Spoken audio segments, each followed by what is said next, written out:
Hello, it's Donna from Taffy Crafting, and as you can see I've got all of my supplies ready here to do a quick piece of crafting. What I'm going to be showing you today is some paper from the new mini catalogue that went live on the 3rd of January.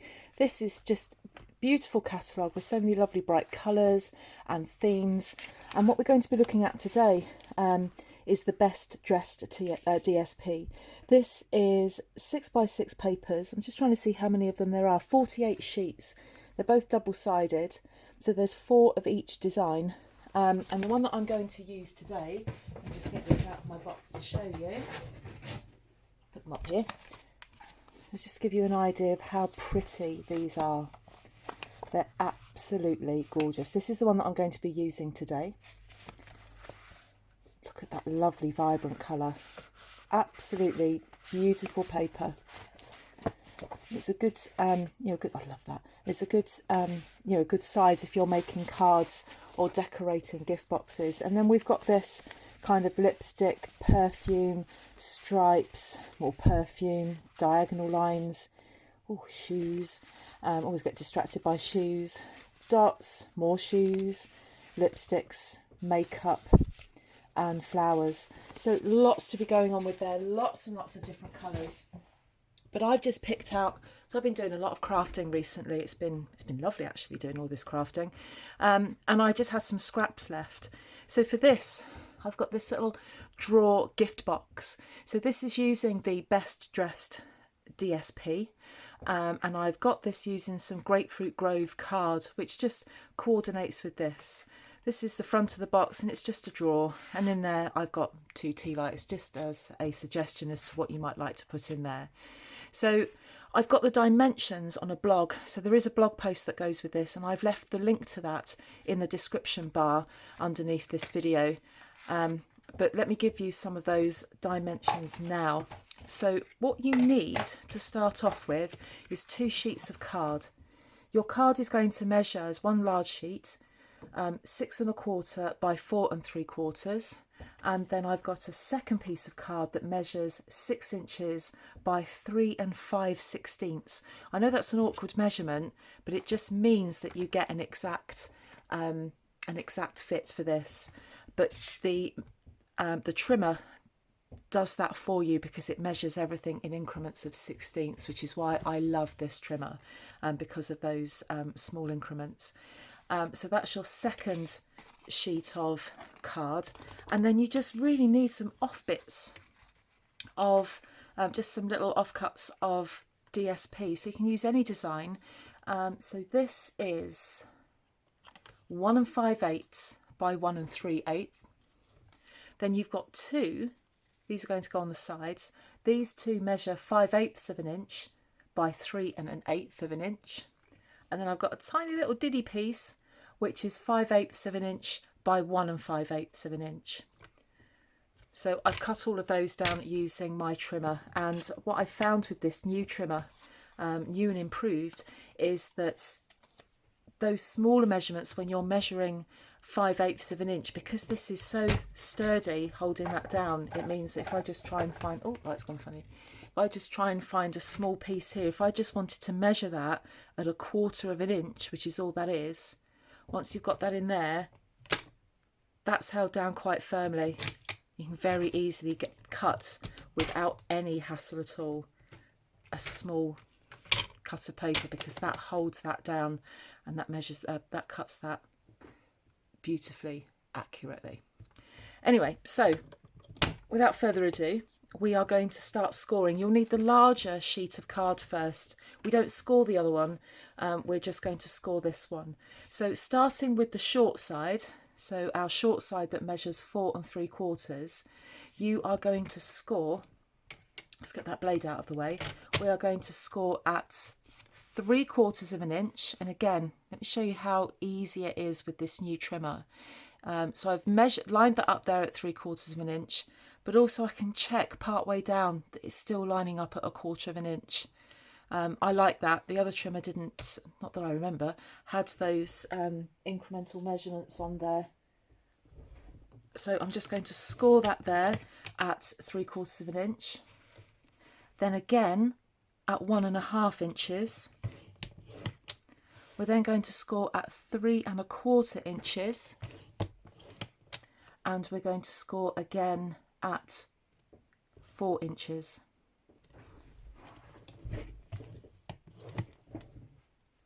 Okay. Then we're going to turn that onto the long side, and we are going to score, let's get that out of the way, at 3/4 inch.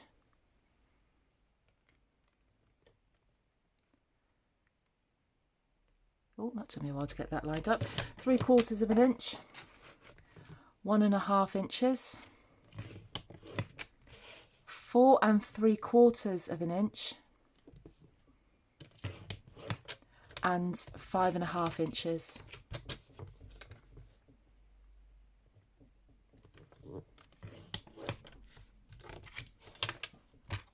So there's all of our scoring done. We need to make some cuts out of this, but what I want to do first, because this is quite a small piece of card and we've got some tricky scoring and cutting going on, I want to fold and burnish first rather than folding and burnishing after we've made those cuts, because it's a bit fiddly.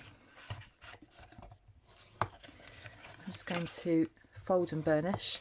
If you've been watching some of my earlier videos this month where I've been doing a 31-day craft challenge, you would have heard me complaining that I'd lost my bone folder. You will now see that said bone folder has materialised. However, my snips have not, which is highly annoying. So that's all my folding and burnishing. Now we've got some cutting to do now. We need to remove some of these squares and rectangles, so I'm going to do this quite slowly so that as a beginner crafter you can see what's going on. So what we have here, we're looking at this is the short side, one of those short sides, and the first thing we're going to do is we have 1, 2, 3, 4 score lines. These 2 inner score lines you are just going to cut up to the first score line like that. And you're going to turn it this way and you are going to remove these 2 squares like that. You're going to turn it 180 degrees and you're going to remove those 2 squares like that. So the next thing that we need to do is we need to remove, so we're back here again, short side. I want to remove this outer square and this outer square. So that first score line there, just cut that up to the next score line, and the same with this one. Turn it 90 degrees and just remove that.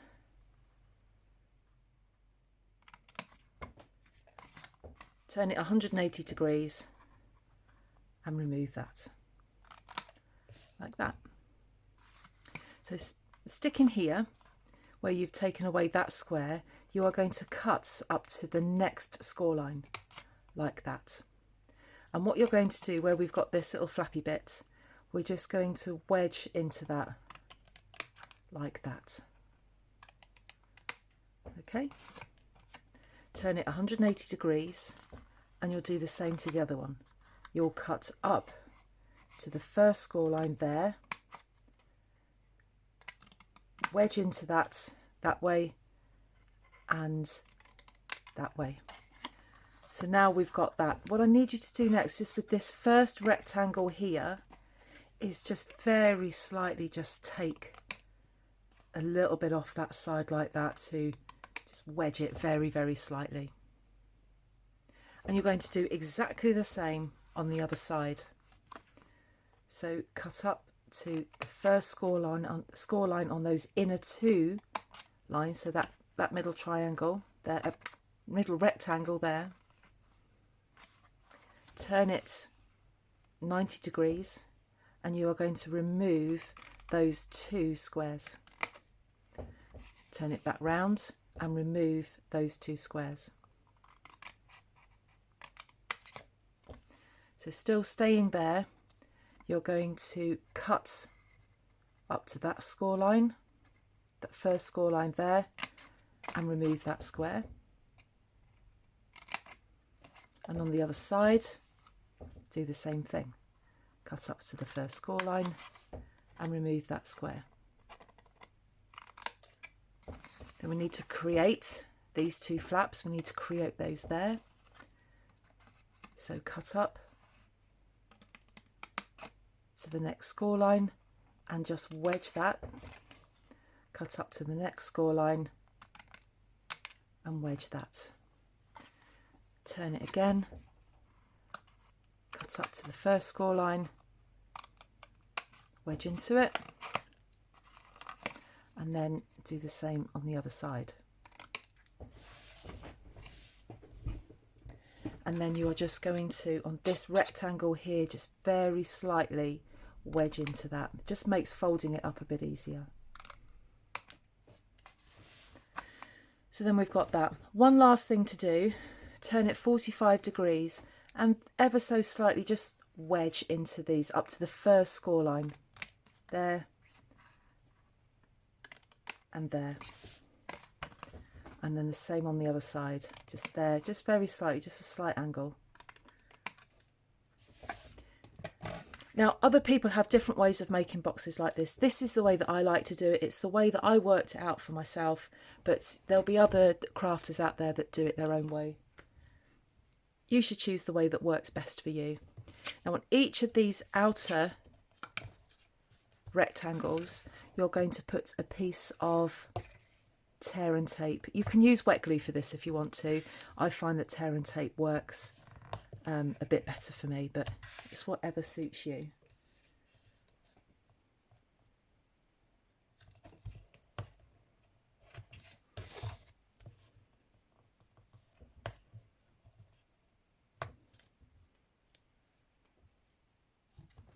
And then what we need to do is then remove that backing tape.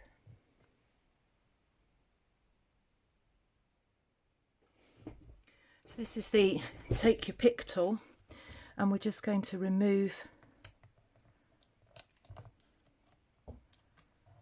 the backing paper off of each of those bits of tear and tape.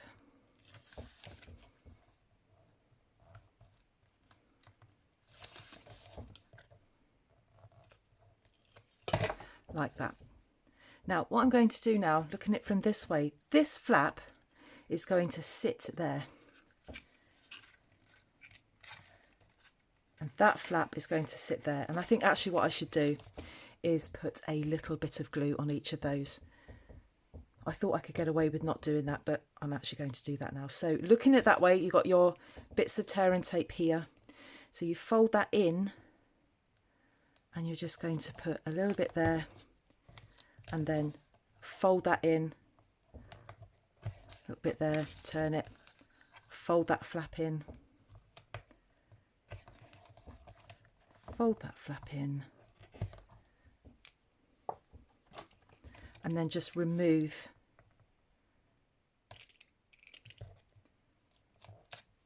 each of those bits of backing tape.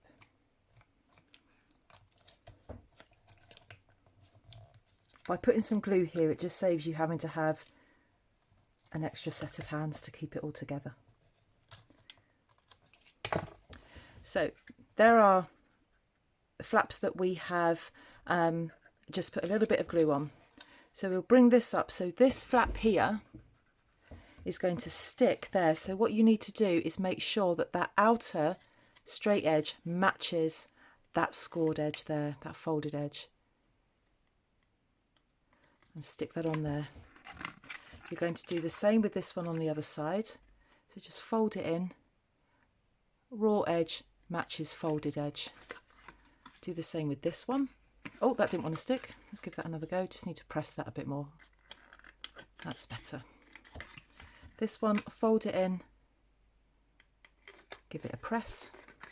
And then this last one, fold it in, match it along that raw edge, and just give it a press.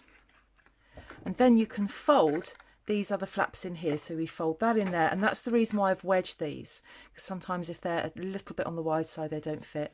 So I'm just going to fold that in and press that down, and I'm going to do that with all of those. Fold it in, press it down,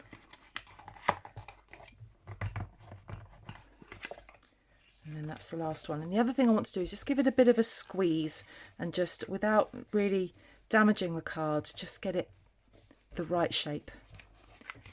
I'm going to get my bone folder to help me with that one, just to make sure that's pushed down. So that's our basic drawer section. So that's where I'm going to put, if we were gifting tea lights, like that. Okay, so the next thing I need to do is to create the sleeve, and that's where we're going to need that next piece of card.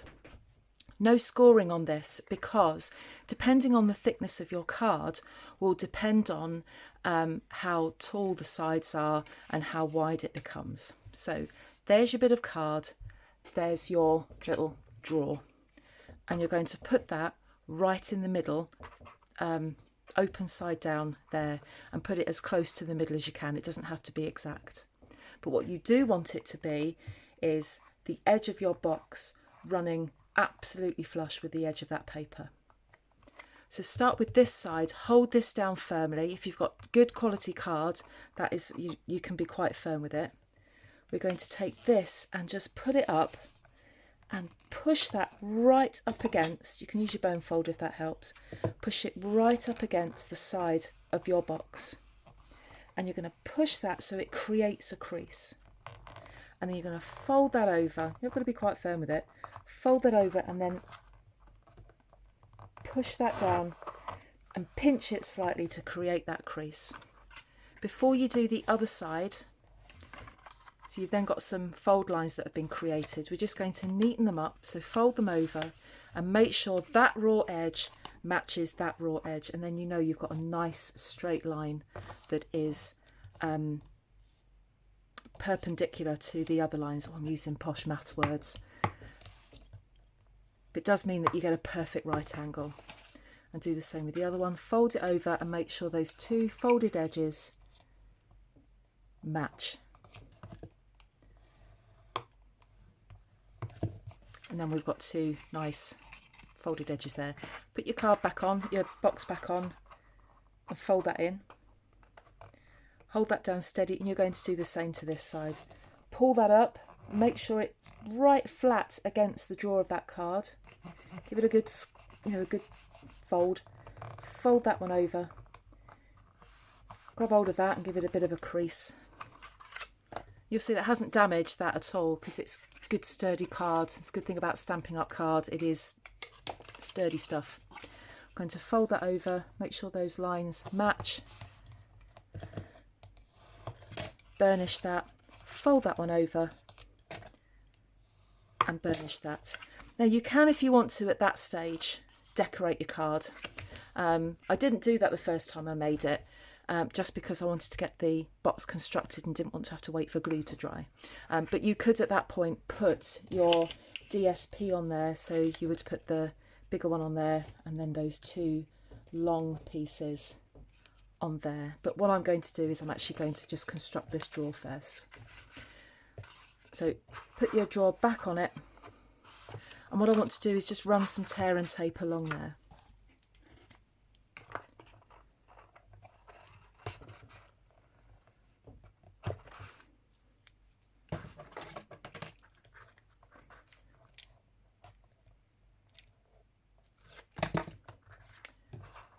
So draw back where it was, fold those over so it's lovely and snug.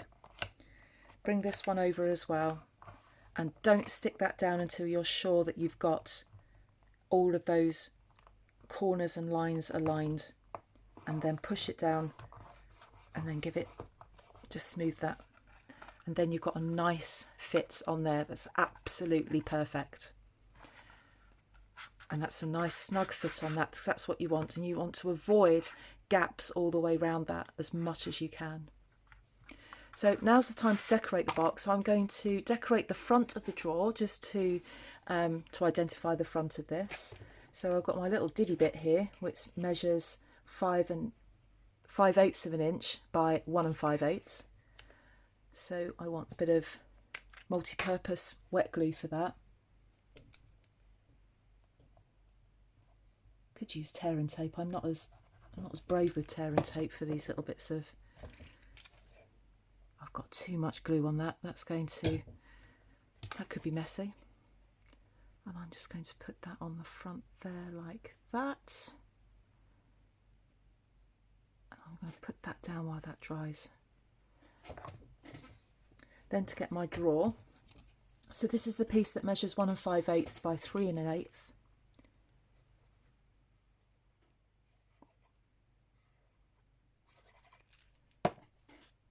And we'll put that, not on the seamed side, on the top bit. So many different colours in this Best Dressed DSP. You've got the green, you've got the pink, orange, blue, black. It will go with so many different colours. Got some yellow in there as well. And then we'll put a piece of this on each side as well. Now while I'm doing this, if you want to, you could create a sentiment to go on the top. You'll just get a piece of card, stamp it. But I just want to create a 3D box for this, just to give you the measurements for that and not to make this video so long. But you can decorate it however you like.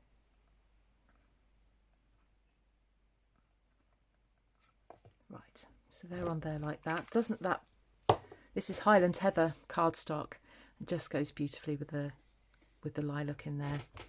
So let's get my gift. Now I've created this box for 2 tea lights, but you can create it for whatever size you want. If you have a gift that's quite shallow, maybe quite long, I could be gifting that bone folder, so you're just going to make your box the size of that and whatever depth you need. And then all I've done is just then put the DSP on the front of that. But yeah, you could adapt that however you like. The other thing that you could do is perhaps put some DSP inside just to decorate that and make it look a bit more interesting. And I'm just going to put that in there, and that sits really snug. I'm holding the outside of that quite lightly, and that is not moving at all. So there you go, a lovely, gorgeous little gift box that you can adapt the sizes to whatever suits you best. If you wanted any help at all on putting those together, just drop me a comment and I'll do my very best to help you with that. But normally just what it means, let me show you what I do. I just write it down on bits of paper. I've just got measurements all over the place, and that's how I work it out. So I hope you like that project. It's a great scrap busting. Doesn't need a lot of card or DSP at all. This is day 12 of the 31 Days Craft Challenge, and I will be back again tomorrow with day 13. I'll see you all again soon. Bye bye.